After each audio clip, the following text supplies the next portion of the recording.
Gracias, señor Lambán. Continuamos. Pregunta número 345-20 sobre la repercusión para Aragón del acuerdo entre PSOE, Unidas Podemos y EH Bildu, formulado al presidente del Gobierno de Aragón por el Grupo Parlamentario Ciudadanos, Partido de la Ciudadanía, para lo cual, señor Pérez, tiene la palabra. Gracias, presidente. Así es una pregunta que guarda relación directa o directísima con ese inquietante acuerdo firmado el pasado 20 de mayo entre su partido, el Partido Socialista, Unidas Podemos y Euskal Herria Bildu. Ayer aquí usted ya se refirió al primer punto, lo ha manifestado también públicamente, alineándose con la ministra Calviño a la hora de decir que no es el momento, no procede el derogar ahora la reforma laboral de manera íntegra como se propone en ese acuerdo. Si quiere usted ahondar en ello, puede ahondar, lógicamente, pero yo me gustaría centrarnos en el segundo punto.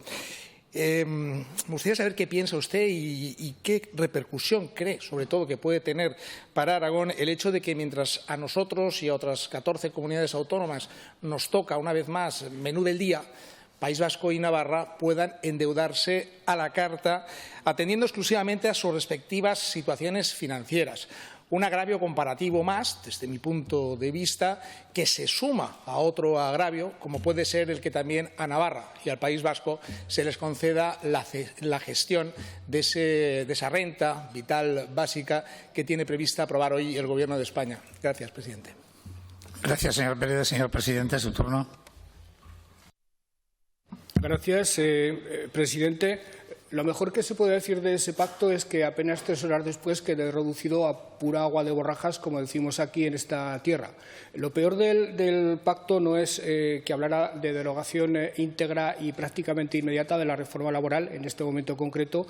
De hecho, no solo lo desmintió la ministra Calviño, también lo desmintió rápidamente la propia ministra de Trabajo, que pertenece al otro grupo de coalición, pertenece a Podemos. Lo peor del pacto no es ni siquiera esa especie de discriminación a favor del País Vasco y Navarra en cuanto a la capacidad de endeudamiento, porque en definitiva no modifica nada lo que ya está vigente y recogido en la disposición final tercera sobre haciendas forales de la Ley de Estabilidad Presupuestaria y Sostenibilidad Financiera, que fue aprobada por el anterior Gobierno, por el Partido Popular. Es decir, las diferencias de comunidades autónomas de régimen común que acuerdan el déficit en el Consejo de Política Fiscal y Financiera son claras respecto a lo que ocurre con las comunidades forales que lo aprueban en convenios bilaterales con el Estado. Lo peor de ese acuerdo fue la propia composición de los firmantes del mismo, que espero sinceramente que no se vuelva a repetir, porque me parece una pésima noticia para la estabilidad de la democracia española y también para la estabilidad del país. Es obvio que hay caminos distintos establecidos previamente por las leyes para establecer el objetivo de déficit, para establecer el endeudamiento.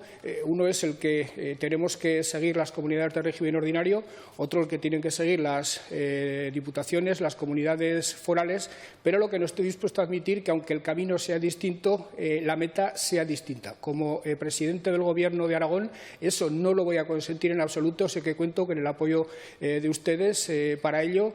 Se trata de que cada cual por su vía llegue exactamente al mismo sitio. Se trata de que todos lleguemos al mismo sitio.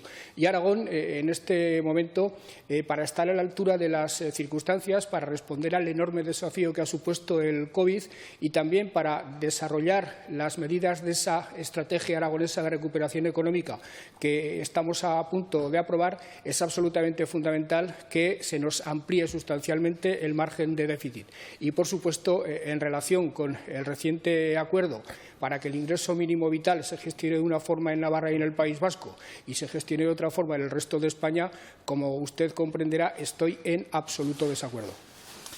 Gracias, señor Lambán. Señor Pérez, su turno de réplica. Sí, señor Lambán, pues yo, más que ahondar en la pregunta, casi lo que plantearía es un ruego. Es un documento que realmente tiene bastantes ambigüedades, se deja muy abierto, pero aunque usted diga que no cambia nada, si se ha firmado, si se ha puesto sobre la mesa, es porque algo debe cambiar.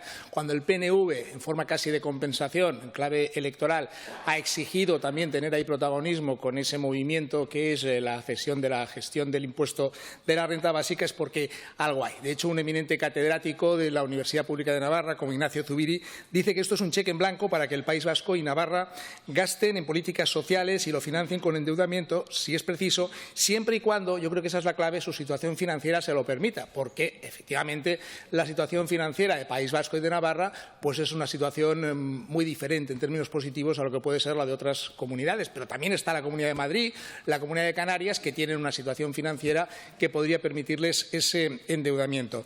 En cualquier caso, yo insisto, creo que estamos ante un nuevo agravio. Yo le creo totalmente cuando dice que usted va a estar ahí defendiendo siempre los intereses de Aragón, pero creo que va siendo la hora, y es una reflexión personal, de que no sea usted solo. Hay otras 14 comunidades autónomas que están siendo claramente agraviadas y yo creo que los españoles en su conjunto estamos exigiendo ya que de una vez por todas se dé un puñetazo en la mesa, entendamos que esa disposición adicional primera está recogida en nuestra Constitución, el régimen foral de Navarra y del País Vasco existe, está ahí, perfectamente avalado por la Constitución, pero va a llegar un momento en que en términos de igualdad esto se va a hacer totalmente insostenible. Gracias.